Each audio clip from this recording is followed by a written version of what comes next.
The July 15th, 1991 episode of Later with Bob Costas features Arlo Guthrie. Such an interesting guy with an interesting life. His dad, obviously was Woody Guthrie, one of the stalwarts of Americana, of American songwriting, the folk tradition, social change advocate. And to Arlo, he was just his dad. His dad, who was sick with Huntington's disease for most of his life. And Arlo tells a great story about getting sent to a school in New York City and getting there, and the kids were singing "This Land Is My Land," which he didn't realize wasn't just a made-up song his dad babbled at home.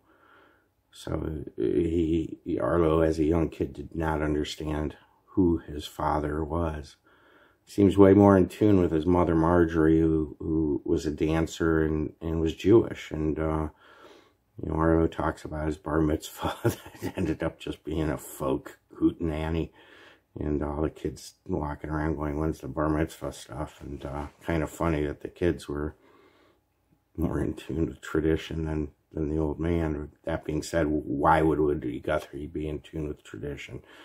And he talked about his dad being a wild man and getting sick, and the kind of structured family life that created. And so his mom was a dancer. His dad was a radical folk singer that ran around the country, never having a dime to his name because of the way he lived and who he was. And Arlo talks about the payday that the movie Alice's Restaurant had and the impact of Alice's Restaurant upon the rest of his career. And talked about taking the money and buying a farm up in Massachusetts so he could do whatever he wanted on his land without much objection. And if there was any, it would be on his terms. So, really cool dude. And talks about Dylan coming to visit his dad in the hospital, and that's a fascinating chunk of this interview too. So, fans of Bob Dylan, Woody Guthrie, Arlo Guthrie, this one's for you. Thank you for staying up later. I'm Linda Ellerbee, sitting in for Bob Costas. You can get anything you want at Alice's Restaurant, but what you can't usually get on network television, and that's his choice, is the author of that. We got him, Arlo Guthrie. Arlo, now. Hi, Linda. Hi, Arlo. How you doing? I'm all right. Arlo, why do you hate doing interviews? Because you have to think of stuff, and you have to look smart, and I used to be able to do it, but I don't know, lately I just can't do it. Is performing different for you now than it was years ago? No, it's actually nicer and easier. It's more free form, it's more power in it. There's more stuff, it's more real or something. When you're out there and you're performing, what do people ask for? I don't give them a chance to ask for stuff, If they start asking for stuff, I tell them to shut up because it sounds like a drive-through. And you can't perform in a drive-through atmosphere, So, and over the years, I got to tell you, my audience has been so wonderful because it used to be that the only thing that they wanted to hear was Alice's Restaurant or something like that. And that was so long that you really you can't do it every show, especially if you got a bunch of people on a show. It's not just one guy. And everybody's got to split up the time. To do Alice's Restaurant, I'd be doing 3/4 of the song and have to get off, So I had to let the audience know right out front that we weren't gonna be given Arlo stuff to do. It was just gonna have to come, and whatever it was, it had to be okay. And over the years, for those people who could accept that, they kept coming, and everybody else came once and split, and it's been fine. How much of the song itself is true? Almost all the song is true. The part that gets confusing is that a lot of people that heard the song either heard it because of the movie Alice's Restaurant, which came out 2 years later in '69, or some other thing like that. So people don't understand that the movie was fake, and the only part of the movie that was true was the song. But the song, for the most part, was all true. You were up in the Berkshires. Mm-hmm. I dropped out of college, went to see some friends who were living in a church in Great Barrington, Massachusetts, who were getting ready for a big Thanksgiving party, and we took a bunch of trash to the dump. It was closed. We dumped it at another dump that was open because it wasn't really a dump. Excuse me, which these days you can't do, by the way. And then when they tried to draft me, they found that I had a criminal record from dumping this trash, and so I was found unacceptable for military service. Or at least that's what they told me, but I think they were fooling. But I'm not sure. But anyway, the song has all these people in it who are real people, and people don't know that they're real, because but you can't make up Officer Obie, and you can't make up a blind judge, and you can't make up, that could only have happened. So it's mostly true what's in the song. And when they made the movie, you went back and found those people, and they were in the movie, weren't they? Those were the real people. Yeah, the real people were, the cop who really busted us became a good buddy of ours, and still is, and he volunteered to be in the movie. And there was a real judge who was a really blind judge, and he was in the movie. And a lot of the people, the original Alice was in the movie, but she was playing somebody else, and they had Pat Quinn, who was a nice actress, who was playing Alice. I mean, everybody was very confused about who was who, even the people who knew that they were themselves, but there was somebody else being them. It turned into a real disaster on a sort of personal level, but it was successful in every other way. After the movie came out, were the people who were in it, were they pleased to see themselves in the movie, or were they nuts? Well, you can imagine what it was like. Here we got the real Alice and her real husband, who was the real Ray.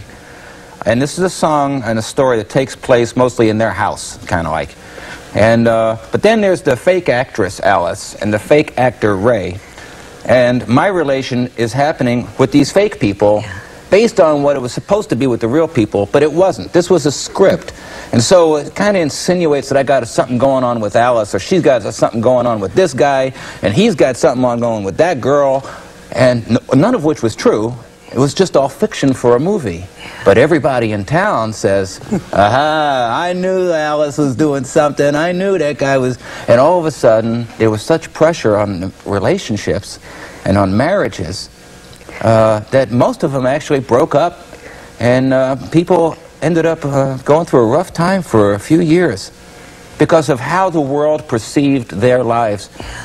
It really changed their lives. It made it difficult. It changed your life in a way, too. I mean, you were suddenly, at that point, this big national star, and everybody knew who you were. And it has always seemed to me, Arlo, that at that time, you made some sort of decision, I think, to not pursue that. Did some part of you flat turn away from being famous? What a question. I don't know. I was probably too stupid to be famous. I made a lot of money from Alice's Restaurant. I didn't make a whole, I mean, not a lot like today, not like millions and zillions, but to me, which was a lot, which was, you know, I don't know, a few $100,000 or something. It was a big time for me. And the only thing I really wanted to do was to buy a farm and live in Massachusetts on my own place where the cops wouldn't come and get me, you know, and far enough out, you know. And that's what I did. And I don't think it didn't have to do with avoiding fame and fortune so much. It was, if it's going to happen, it's got to happen on my own terms, in my own real world. Because I always, you know, I was brought up by a dad and a mom who were very practical people, and they were well known. You know, a lot of people know Woody Guthrie, and a lot of people in the dance world know my mother, Marjorie Mazia. And they were well-known people, but they were also real, and they had their feet on the ground. And being a prima donna in my family was not something to aspire to. And not going to get you anywhere at home. Right. So I didn't want to be one. I just wanted to live on my farm, raise my kids with my wife, and if fame and fortune could happen with that, that'd be fine with me. I'm not opposed to making money or being, you know, well-known, but I don't want to do it in a sort of fake way or have to be not real. Any regrets about those kinds of decisions ever? Not one. Do you think that you're a musician because you're Woody's son, because you grew up, were there musicians in your house all the time when you were growing up? Well, not just musicians, but, you know, my dad was sick and for a long time, and he went in the hospital when I was around 6, and he used to come home every weekend, and we'd take care of him and stuff. And about that same time, this is early 60s, there was a thing called the folk boom going on, where somebody actually played a guitar, you know, and sang a song or something. And all of the records that were being made with his songs on it would come to the house. And they would come from all over the world in dozens of languages and stuff. And so we didn't just have musicians, but we had records from everywhere with maybe one of his songs and 9 other songs. And so we heard stuff that was amazing. And it was wonderful to grow up that way. Now, I am told that you had one of the most unusual bar mitzvahs. Yeah, probably was. But that's not unusual. Oh, okay. I mean, I remember I went to this new school and I was in the 6th grade because I had to progress or something. So my mom sent me to a progressive school in Brooklyn. So here I go, and I'm walking in there, and they were singing all these songs. One of them was like, "This Land Is Your Land," and everybody was singing it, and I was the only one who didn't know the words, right? Because I didn't realize that my dad's songs were, at that time, known outside of the house. You didn't know he was famous?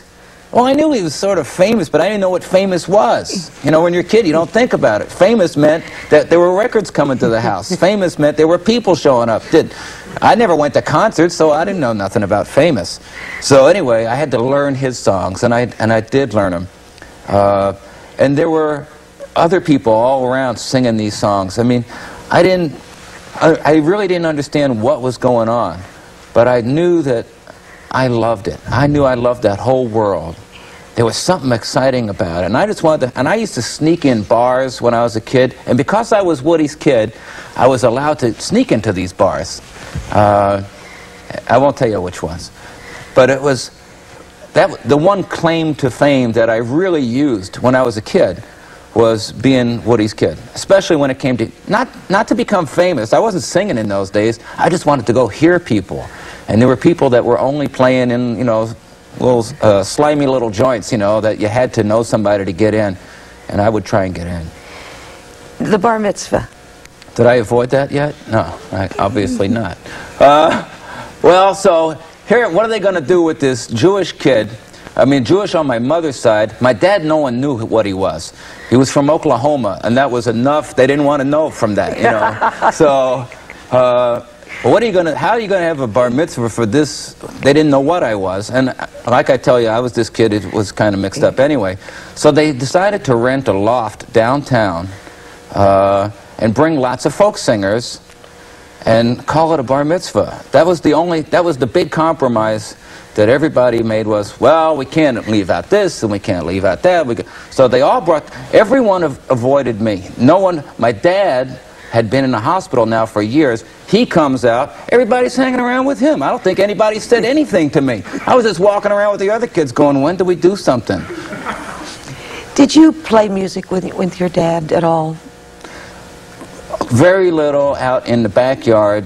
You know, we were living in Howard Beach at the time, and he used to come out, which is a little suburban community around New York, and he used to sit out there and we'd feed him hot dogs. He'd come back from these hospitals starved, and every once in a while he'd show me something on the guitar, but not like going to a show or nothing. I really missed that. Yeah.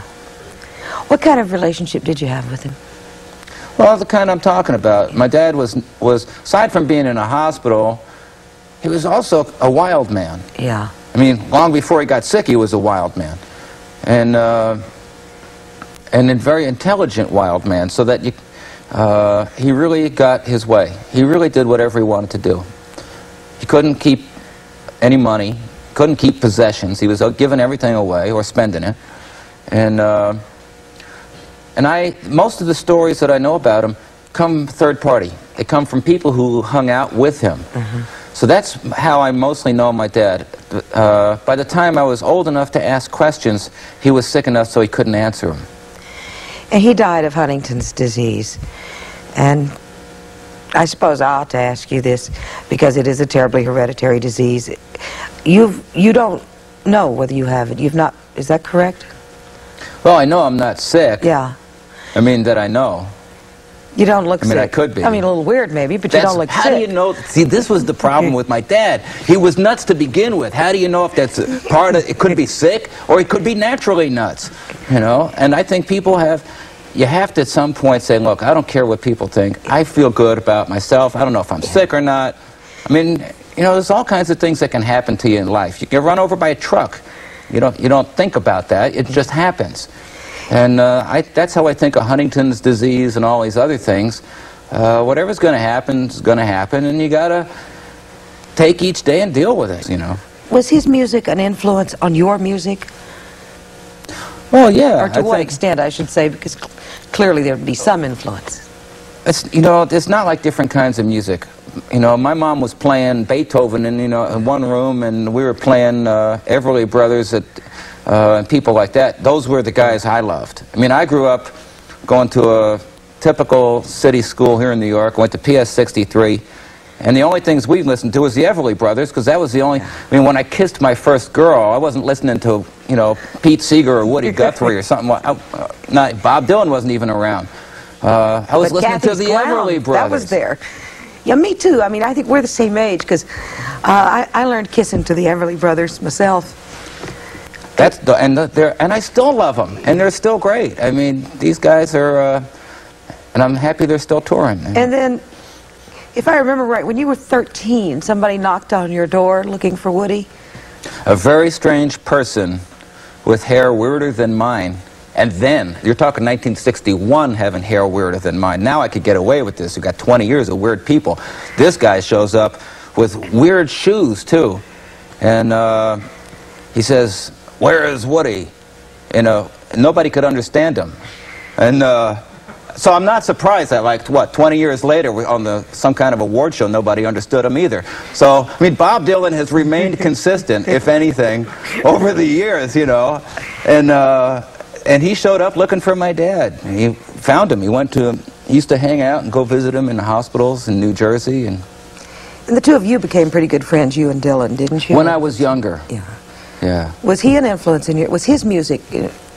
Well, Bob Dylan proved to me that you didn't have to be like an opera singer to make a living. If anybody ever doubted... You didn't have to have a voice, in other words. Yeah, right. I mean, you didn't even have to be coherent. I mean, you could make a living.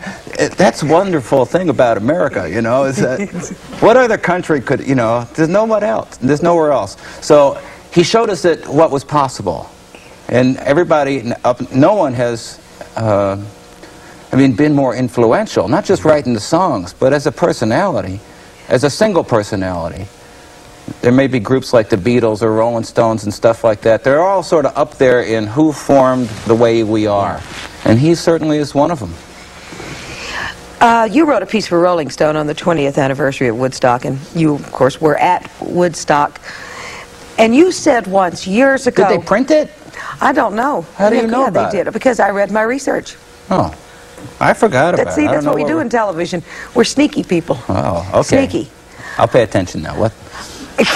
Well, I forgot what I was going to say. Uh-huh. No, I was going to say years ago that I read that you said, talking about the 60s, and I've never forgotten this, although I'll probably mess the quote up, asking whether the 60s meant anything, and you said it's too late to know and too soon to tell.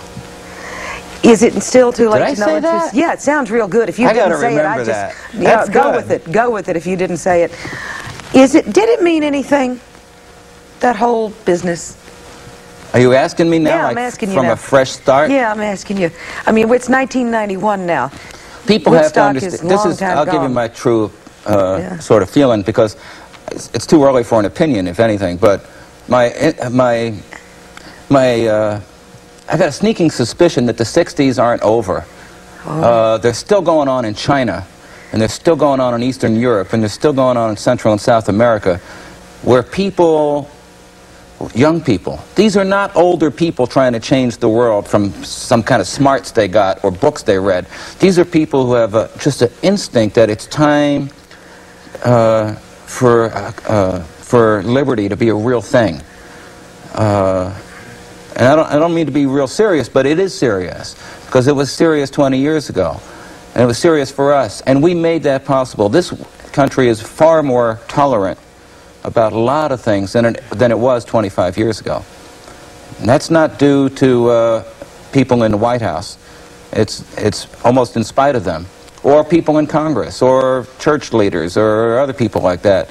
This is like was a groundswell of, we got to change it, and it wasn't like, how will we do it? Well, we'll do this. It wasn't planned.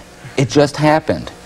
And anybody talks about people who are planning events and doing things or orchestrating this, it's a lot of crap. Everything happened just sort of naturally, sort of from nowhere. We all changed. The world just changed, and it's still going on. So Arlo, what you doing these days? I'm doing the same old stuff I've been doing forever. I'm on the road about 8-9 months a year, and these days I'm touring with my kid and his band some of the time, and that's kind of fun, because they're like a heavy-duty rock and roll band, and I get to tune their amps down a little bit, you know. Yeah, I've met your son, and in fact, a couple of years ago when I talked to him, and I said, you know, well, what are you going to be doing? Are you going to be a musician like your father, like your grandfather? You know, he just looked me straight in the eye and he said, no, I'm a rock and roller. He is. It's true. I told him, look, guys, you can come, but you got to leave the spandex at home. And they all had these mopey faces. Okay, you know, but it's fun. Do they ever look at you like, God, you're old?